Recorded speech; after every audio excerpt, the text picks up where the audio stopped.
والصلاة والسلام على رسول الله اما بعد.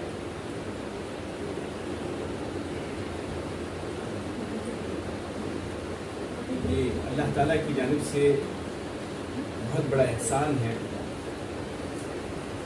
اور یہ رب کی جانب سے توفیق ہے کہ اللہ تعالیٰ نے ہمیں اس طبقے میں شمار کیا جو اصول علم کے لیے اپنے آپ کو وقف کیا ہوا طبقہ ہے، جو انبیاء کے وارثین ہیں،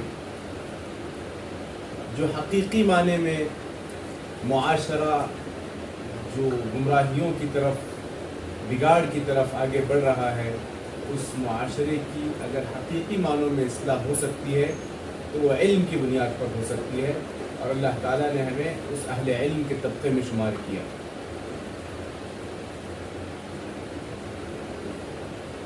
وَقُلْ رَبِّ زِدْنِي عِلْمًا، اس آیت میں بہت بڑا سبق دیا گیا ہے. مال و دولت، جائیداد کے اضافے کا سوال نہیں کیا گیا ہے. اے اللہ میرے مال و دولت میں، میرے جمال و خوبصورتی میں اضافہ ہو، یہ نہیں، بلکہ اگر کسی چیز کے اضافے کے لیے دعا مانگنے یا سکھائی گئی ہے تو صرف اور صرف علم کے اضافے کی دعا سکھائی گئی ہے. وَقُلْ رَبِّ زِدْنِي عِلْمًا، کیونکہ علم ایک سمندر ہے جس کا کوئی کنارہ نہیں ہے. عربی کا ایک شعر ہے، میں دہراتا ہوں 2 دفعے اور دیکھتا ہوں کہ ہمارے ماشاءاللہ بہنوں میں کون صلاحیت والے ہیں جو شعر کو پروگرام کے آخر میں سنائیں گے، انہیں انعام رہے گا انشاءاللہ. جو علم کے میدان میں کامل و مکمل ہونے کا دعویٰ کرے وہ سمجھیے جہالت کا شکار ہے. وَقُلْ لِمَنْ يَدَّعِي فِي الْعِلْمِ فَلْسَفَةً وَقُلْ لِمَنْ يَدَّعِي فِي الْعِلْمِ فَلْسَفَةً حَفِظْتَ شَيْئًا وَغَابَتْ عَنْكَ أَشْيَاءُ. جو علم میں یہ دعویٰ کرے کہ میں کامل و مکمل ہوں، سمجھ لیں تم نے ایک ہی سبق یاد رکھا، بقیہ سب کچھ بھلا دیا آپ نے. وَقُلْ لِمَنْ يَدَّعِي فِي الْعِلْمِ فَلْسَفَةً حَفِظْتَ شَيْئًا وَغَابَتْ عَنْكَ أَشْيَاءُ. علم کی اہمیت کے حوالے سے ہمیں خود پتہ ہے کہ اللہ کا جو سب سے پہلا پیغام انسانیت کے لیے جو تھا وہ علم سے متعلق تھا. اقرأ بسم ربک الذی خلق. لیکن آج حال یہ ہے، امت اقرأ لا تقرأ، امت اقرأ لا تقرأ. کسی بھی قوم کے عروج، کامیابی، کامرانی، اس کی ترقی اس کے علم پر منحصر کرتی ہے، اور کسی بھی قوم کی زوال، ناکامیابی، ناکامرانی، یہ سب اس کے جہالت کی بنیاد پر واقع ہوتی ہے. علم موجودہ زمانے کا ایک بہت بڑا ہتھیار ہے جس سے ہم مسلح ہو کر دنیا کا مقابلہ کر سکتے ہیں. علم ایک قوت اور طاقت کا نام ہے جس سے ہم مضبوط ہو سکتے ہیں. علم ایک نور اور ایک روشنی ہے جس سے ہماری راہوں میں آنے والی جو ظلمت ہے، شرک کی تاریکیاں، اس سے چھڑ جاتی ہیں. علم ایک زیور ہے جس سے ہم آراستہ و پیراستہ ہو سکتے ہیں، سنور سکتے ہیں. علم سے بڑھ کر کوئی دولت نہیں ہے اور جہالت سے بڑھ کر کوئی غربت نہیں ہے. تو یہ جو اللہ نے ہمیں موقع دیا ہے کوئی معمولی مقام نہیں ہے. یرفع اللہ الذین آمنوا والذین اوتوا العلم درجات. اللہ تعالیٰ اہل ایمان اور اہل علم کے درجات بلند کرتے ہیں. تو ہم اپنے آپ کو اس کیٹیگری کے قابل بنائیں، ہم اپنے آپ کو اس کے اہل بنائیں. علم کے تقاضے کیا ہیں؟ خود کی اصلاح، اپنے مسلمان بھائی بہنوں کی اصلاح اور برادران وطن تک اللہ کے پیغام کو عام کرنا ہے۔ یہ اس کے جو تقاضے ہیں، علم کو عام کرنا، جہالت کو اپنے سے اور دوسروں سے دور کرنا، اور اس راستے میں صبر کو لازم پکڑنا اور ایک دوسرے کے ساتھ خیر خواہی اور نصیحت کے سلسلے کو جاری رکھنا، ان تقاضوں کو پورا کرے۔ اہل علم طبقے کے لیے فرشتے آسمانوں میں دعائیں کرتے ہیں، چونٹیاں اپنے بلوں میں دعائیں کرتی ہیں، اور مچھلیاں سمندر میں دعائیں کرتے ہیں۔ پھر وہی سوال ہے، کیا ہم اس کے اہل ہیں؟ کیا ہم اس کے قابل ہیں؟ احساس کمتری کی ضرورت نہیں ہے، بلکہ ہمیں چاہیے کہ ہم اس کے قابل بنائیں۔ ٹائم مینجمنٹ، وقت، ادارت الوقت جسے کہتے ہیں، اپنا شیڈول مرتب کریں۔ صبح سے آپ کوئی لمحہ ضائع نہ کریں، کیونکہ وقت بہت قیمتی ہے، بہت قیمتی ہے۔ قرآن مجید میں کتنی آیتیں چاہیے جہاں وقت کی اہمیت بتلائی گئی۔ والعصر، زمانے کی قسم کھائی گئی۔ والفجر، فجر کی وقت کی قسم کھائی گئی۔ والشمس وضحاہا، سورج کی، چاشت کے وقت کی، رات کے وقت کی، چاند کی۔ کتنے آیتیں ہیں جب اللہ تعالیٰ کسی چیز کی قسم کھاتے ہیں تو اس چیز کی اہمیت کو اجاگر کرنا مقصود ہے۔ ہر انسان کو ایک دن میں 1440 منٹ ملتے ہیں، چاہے وہ ابن تیمیہ رحمہ اللہ ہوں، یا ناصر الدین البانی رحمہ اللہ ہوں، یا دکتر ضیاء رحمہ اللہ ہوں، آر کے رحمہ اللہ، یا آپ یا میں، سب کو اتنا ہی وقت ملتا ہے، 1440 منٹ۔ اسی کا صحیح استعمال، انہی اوقات کا صحیح استثمار انسان کو کامیابیاں اور کامرانیوں کی دہلیز تک لے جاتا ہے۔ اگر آپ وقت کو ضائع کر رہے ہیں، اگر میں یہ کہوں کہ وقت دولت کی طرح ہے، دولت اور یہ جو علم جو آپ حاصل کر رہے ہیں نا، یہ دونوں بہت فرق ہے۔ دولت کی ہمیں حفاظت کرنی پڑتی ہے، لیکن علم آپ کی حفاظت کرے گا۔ دولت بادشاہوں کے پاس ہوتی ہے، اور یہ بادشاہ علماء کے محتاج ہوتے ہیں، اور علم اسے کوئی debit card, A T M card تجوری میں رکھنے کی ضرورت نہیں ہے۔ دولت بانٹنے سے ختم ہو جاتا ہے، لیکن علم تقسیم کرنے سے اور زیادہ اضافہ ہوتا ہے۔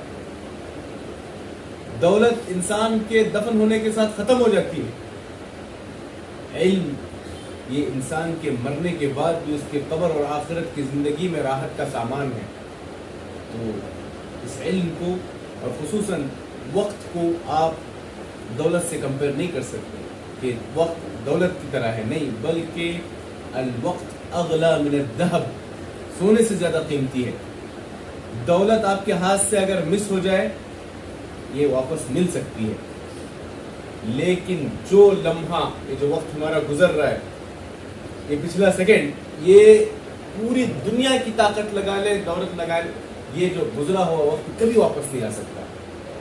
اسی لیے کہ قیامت کے دن جو سوالات ہوں گے، 5 سوالات، ان میں عن عمرہ فیما افناہ، 5 سوال۔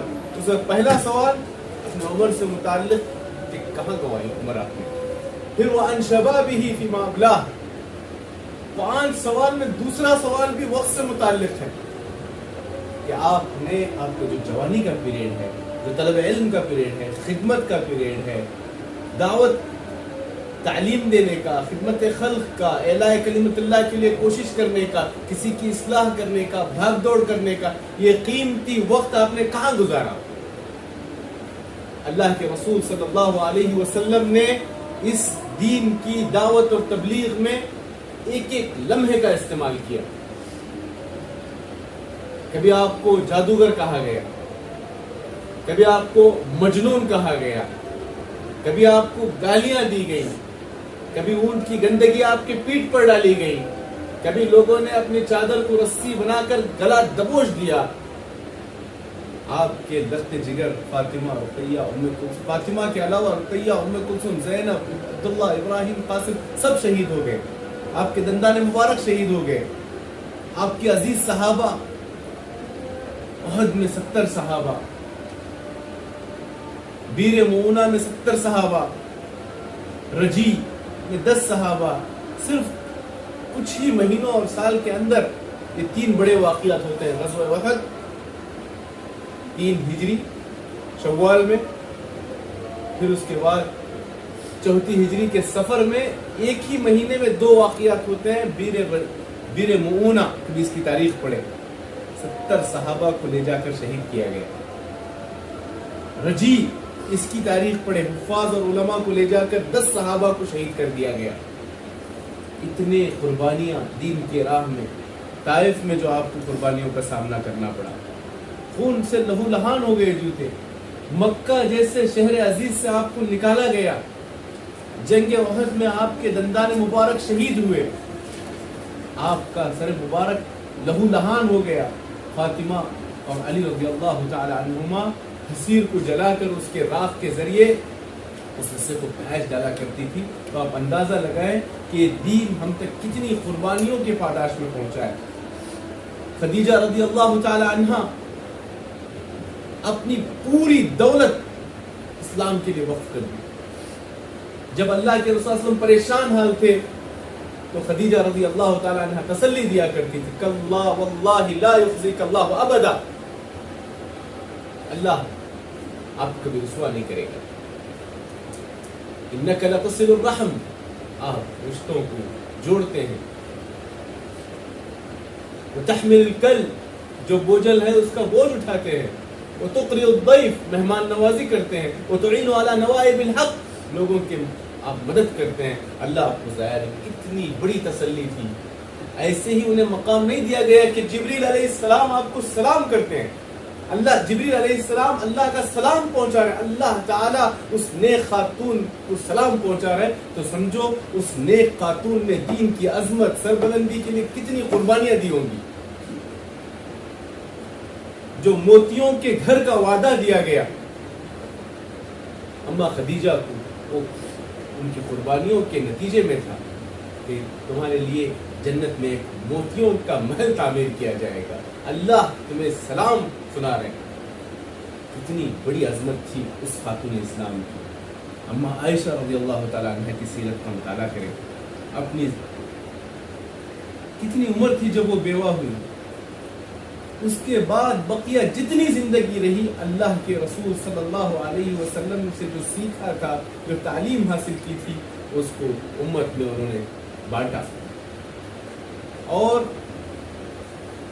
اس دین کے قبول کرنے کے پاداش میں ایک خاتون پر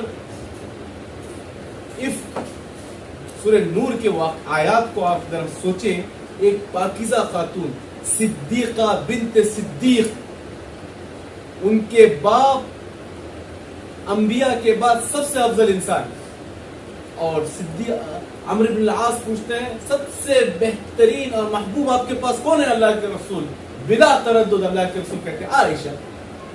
کتنی عزیز، محبوب اور آپ صلی اللہ علیہ وسلم کی لاڈلی، اس خاتون پر اسلام کے پاداش میں منافقین نے کیا الزام لگایا، تہمتیں لگائی، لیکن اسلام کے خاطر اس کو بھی برداشت کیا، دل برداشتہ نہیں ہوئے اور دین سے بیزار نہیں ہوئے اور جا کر کونے میں نہیں بیٹھے، لیکن اس صبر کا نتیجہ تھا قیامت تک پڑھی جانے والی آیات سورہ نور میں نازل ہوئی۔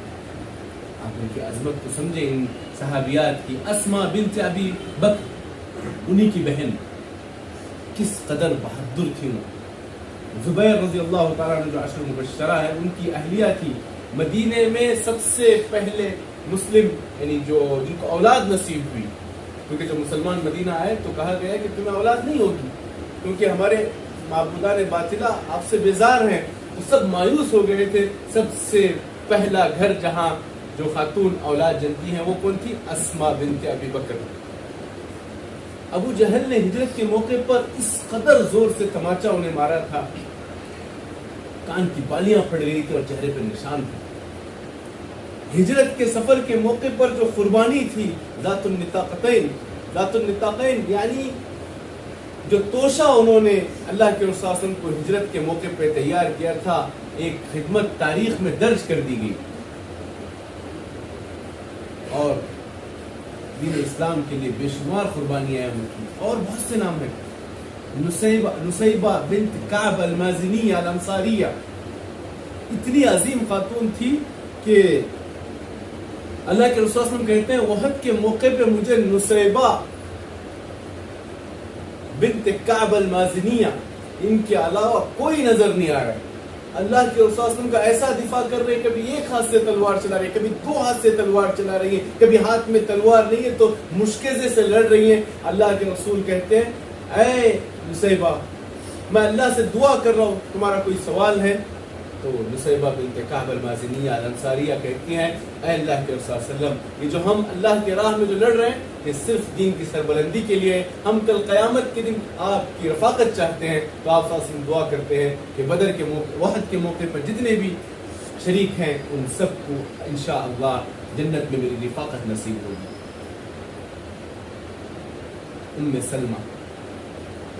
ام سلمہ ہجرت کا موقع یاد کریں. مکے والوں کا مکمل مال لوٹ لیا گیا، جائیداد لوٹ لی گئی، پراپرٹیز لوٹ لی گئی، شہر سے دربدر کر دیا گیا، نکال دیا گیا.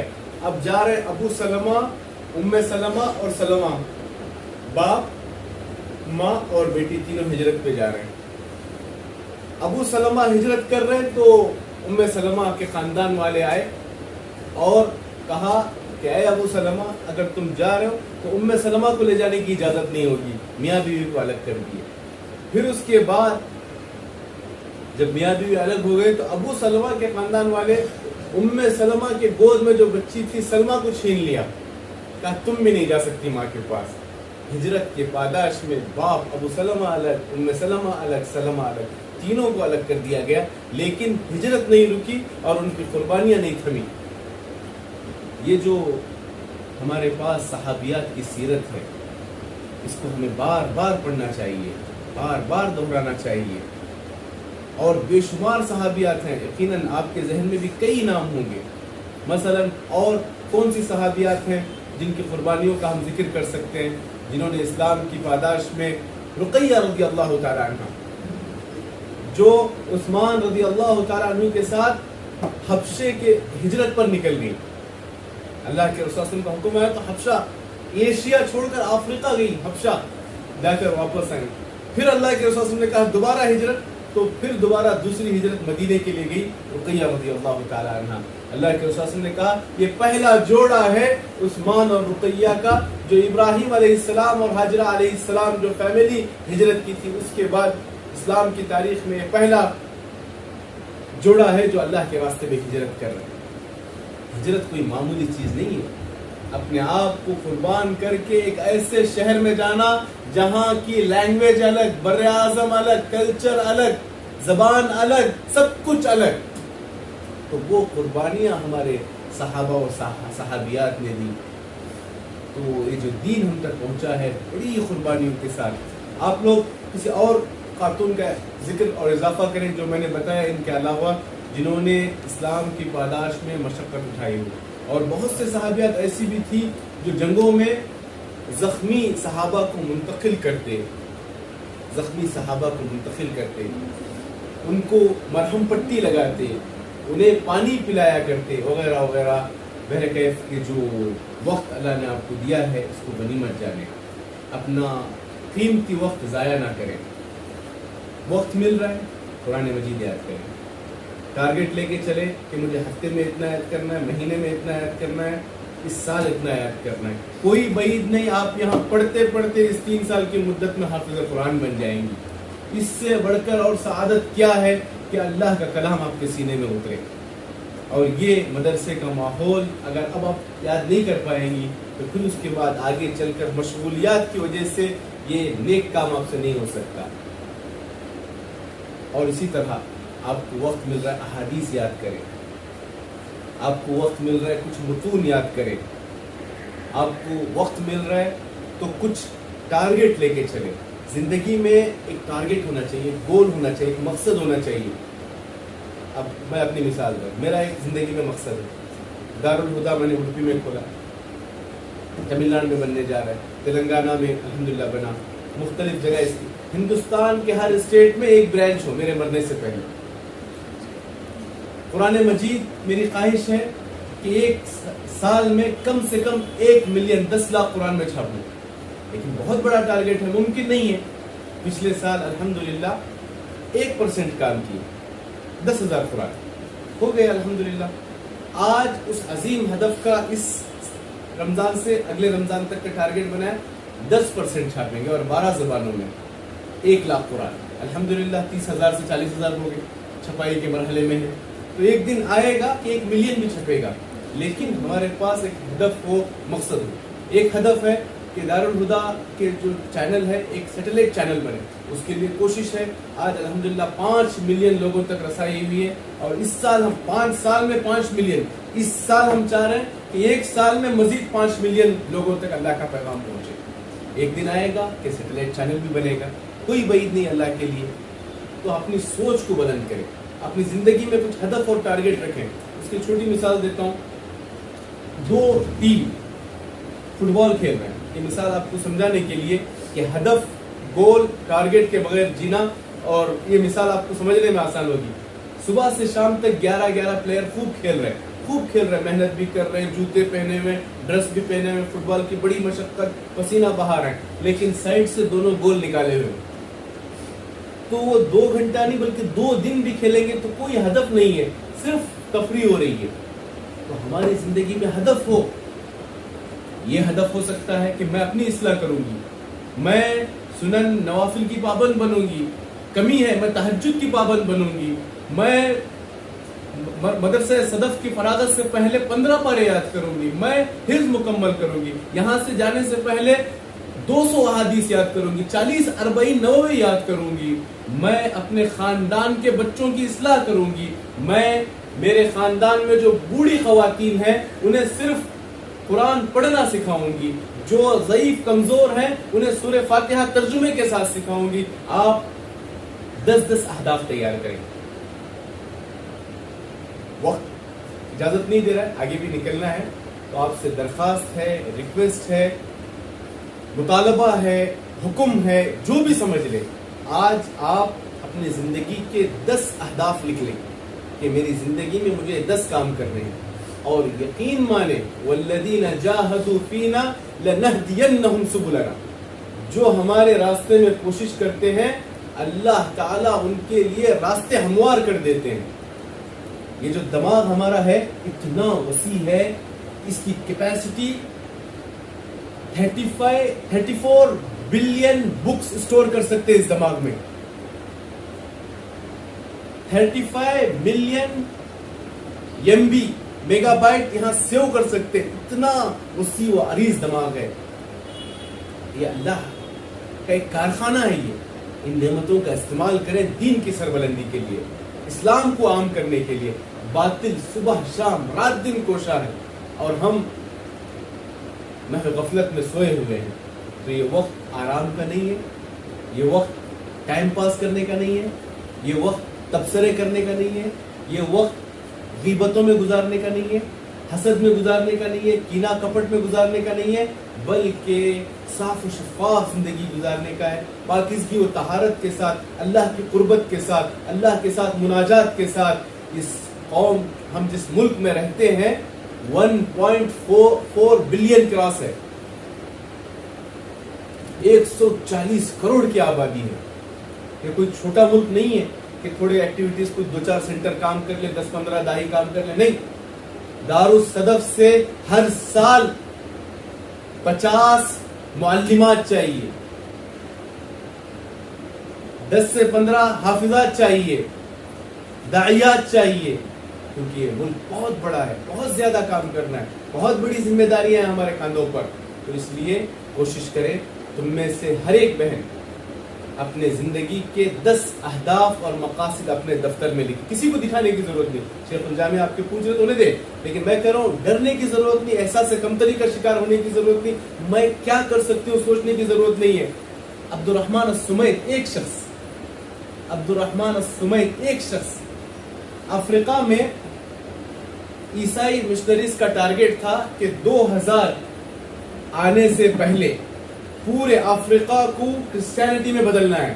پورا پلان تیار کیا گیا, مشنریز لگائی گئی, عورتیں, خوبصورت عورتیں شادی کیے بغیر افریقہ کے ان جنگلوں میں جہاں مچھر ہیں, جہاں کالے بچے ہیں, جہاں پانی کی سہولت نہیں ہے, وہاں جا کر کالجز, یتیم خانے, کیا کیا نہیں کیا, اپنی زندگیاں وقف کر دی کہ افریقہ کے پورے بر اعظم کو ایک عیسائی بر اعظم بنانا ہے. لیکن ایک شخص کھڑا ہوا, کوئی عالم فاضل ایسے کچھ نہیں تھے, ڈاکٹر تھے عبد الرحمن السمیت. اس قدر جا کر کام کیے, اس قدر جا کر کام کیے کہ افریقہ کے جنگلوں میں, افریقہ کے ایوانوں میں, افریقہ کے گلی گلی میں جا کر کام کیے کہ عیسائیوں نے جو ٹارگٹ بنایا تھا کہ 2000 آنے تک پورا بر اعظم کرسچینٹی میں بدل جائے, ایک ہی شخص نے ان کے پلان کو فیل کیا, اور ان کے مرنے تک ان کے ہاتھوں پر اسلام قبول کرنے والوں کی تعداد 11 ملین لوگ ہیں. 11 ملین لوگ اسلام قبول کیے. 650 سے زائد, 6000 سے زائد مساجد بنوائے, اور 20,000 سے زائد کنویں کھدوائے, اور 50,000 یتیم بچوں کی کفالت کیے, اور 4 عالمی معیاری یونیورسٹیز بنوائی, مکتبات, مکاتب جسے کہتے ہیں, صبح شام کے مدرسے ہزاروں بنائے, اور ان کے شاگردوں کی تعداد لاکھوں میں ہے. ایک شخص. تو یہ سوچنا کہ ہم کچھ نہیں ہے, ہم سے کچھ خدمت نہیں ہو سکتی, اس احساس کمتری سے باہر آئیں, اپنی صلاحیتوں کا اظہار کریں, دین کی راہ میں قربانی دینے کی کوشش کریں. آپ جس قدر صلاحیتوں کو نکھارنے کی کوشش کریں گے, مزید اس میں اللہ کی توفیق ہوگی. جس طرح ایک کنواں ہے, اس سے جتنا پانی نکالیں گے اور پانی آئے گا. جس طرح ایک چاقو ہوتا ہے, اس کو جتنا آپ استعمال کریں گے اس کی دھار تیز ہوگی. اسی طرح یہ ہمارے دماغ کا, ہماری صلاحیتوں کا معاملہ ہے. اور سب سے بڑھ کر اپنے پورے اعمال میں اخلاص, اخلاص, اخلاص, رضا الہی مقصود ہو, اور ہمارے پورے اعمال آپ صلی اللہ علیہ وسلم کی تعلیمات کے مطابق ہوں, اور اس کے ساتھ ساتھ ہمارے اعمال کی قبولیت کے لیے بھی دعا کرتے رہیں. تو انہی میں کچھ منتشر باتوں کے ساتھ اپنی بات ختم کرتا ہوں. پھر میں دوبارہ دہراتا ہوں, ہر بہن الزامی طور پر, یعنی کہ ریکویسٹ, آرڈر سمجھ لیں, 10 اپنے زندگی کے اہداف لکھیں. ایک دن آئے گا اللہ تعالیٰ 2, 3, 4 اس طرح 10 کے 10 اہداف اللہ پورے کرے گا, اور آگے چل کر یہ کارواں اور قافلہ اور بڑھتا جائے گا انشاءاللہ. صلی اللہ تعالی علی نبینا محمد وعلی آلہ وصحبہ وسلم. السلام علیکم ورحمۃ اللہ وبرکاتہ. جزاکم اللہ خیر. بھی تقدیر سنور سکتے, میں اس لیے بول رہا ہوں کیونکہ اکثر جب ہم کلاس میں بیٹھتے ہیں نا, ایک اردو میں ہمارے مدارس سے مشہور ہے, جمع حاضر واحد غائب. جمع حاضر مطلب جسم یہاں پر ہے, ہم بیٹھے ہیں, ہمارا بستہ ہمارے پاس موجود ہے, پوری تیاری کے ساتھ بیٹھے, سب کچھ موجود ہے. دماغ باہر رہتا ہے, کچن میں دوپہر میں کیا کھانا ہے, رات کی کیا تیاری ہے, اگر عید قریب آ رہی ہے تو اب عاشورے کے روزے میں افطاری میں کیا تیاری کرنا ہے, یہ سب گھومتا رہتا ہے. سمجھ رہے؟ تو اکثر کا جو مسئلہ ہوتا ہے نا, واحد جمع حاضر واحد غائب, ایسا نہیں ہونا ہے. مکمل کلاس میں آئے تو سب کچھ, جہاں چپل چھوڑتے نا وہاں چھوڑ کر آ جانا. یہاں پوری یکسوئی کے ساتھ, سنجیدگی کے ساتھ, بالکل دل لگا کے پڑھنا ہے, تب جا کر چیزیں کیچ ہوتی ہے. ورنہ وہ دماغ کیچ نہیں کرتا ہے, کیونکہ وہاں کھچڑی دوسری پک رہی ہے. ابھی میں شعر بول رہا ہوں, فوراً آ کے سنانا, فوراً سنانا. ایک پتھر کی بھی تقدیر سنور سکتی ہے, شرط یہ ہے کہ سلیقے سے تراشا جائے. کسے یاد ہے؟ سنائیں. ایک پتھر کی بھی تقدیر سنور سکتی ہے, شرط یہ ہے کہ طریقہ و سلیقے سے تراشا جائے. کوشش ہے, یہ کوشش, کوئی بھی چیز, اسے آپ اپنے آپ کو کیا کہتے ہیں, اور کسی کو یاد ہے فوراً سنا سکتے ہیں؟ سنائیں.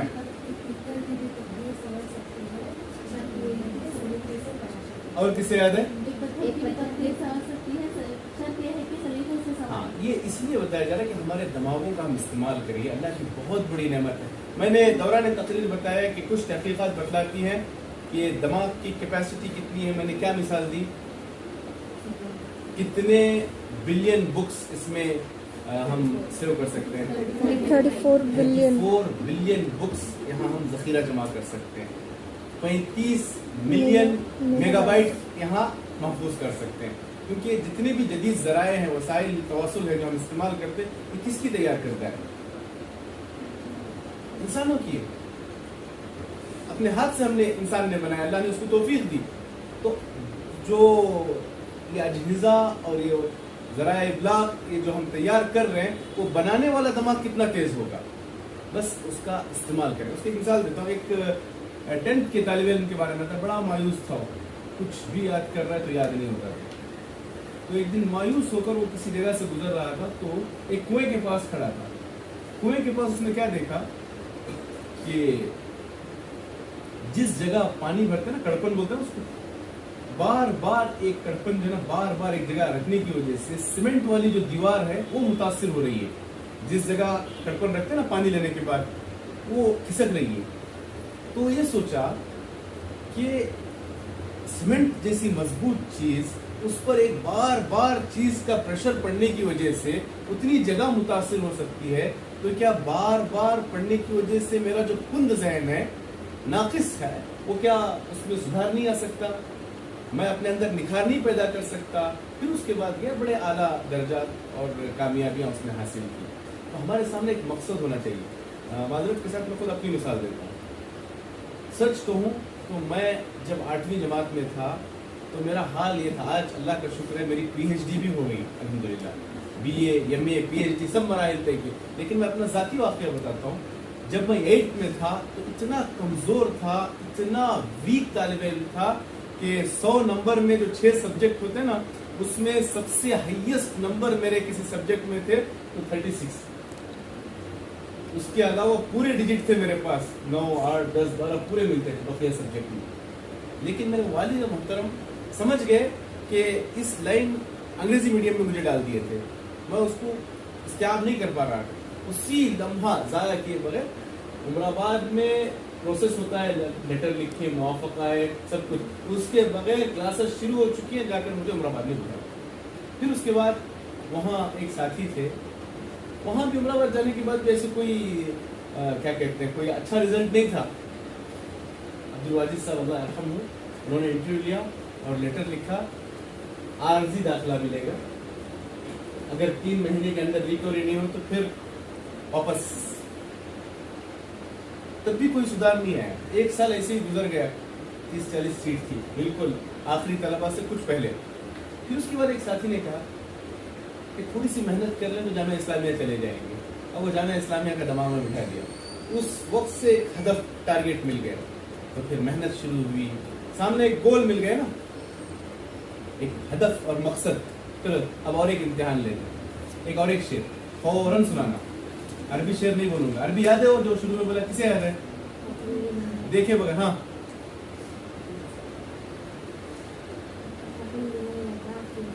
قل لمن يدعي في العلم فلسفة حفظت شيئا وغابت عنك شيئا. ہدف کے حوالے سے ایک شعر, منزل کی جست, فوراً میں شعر ختم کرتے آپ لوگ سنانا, ٹائم نہیں دوں گا, مشورہ بھی نہیں کرنا ہے. منزل کی جستجو میں کیوں پھر رہا ہے راہی. لکھنے کی بھی ضرورت نہیں ہے, دماغ میں لکھیں, ہر چیز نہیں. لیس فی السطور بل فی الصدور. منزل کی جستجو میں کیوں پھر رہا ہے راہی, منزل کی جستجو میں کیوں پھر رہا ہے راہی. اتنا عظیم بن جا کہ منزل تجھے پکارے. کون سنائیں گے؟ ایک ایک کون سے نام؟ منزل کی راہ میں کیوں پھر رہا ہے راہی. دوبارہ کوشش کرو. منزل کی راہ میں کیوں پھر رہا ہے راہی. اور دوسرے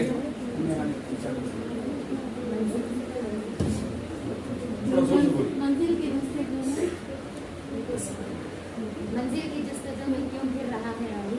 اتنا عظیم بن جا کہ منزل تجھے پکارے. ایسے ہی. اب کیسے آپ لوگ فوراً یاد کیے؟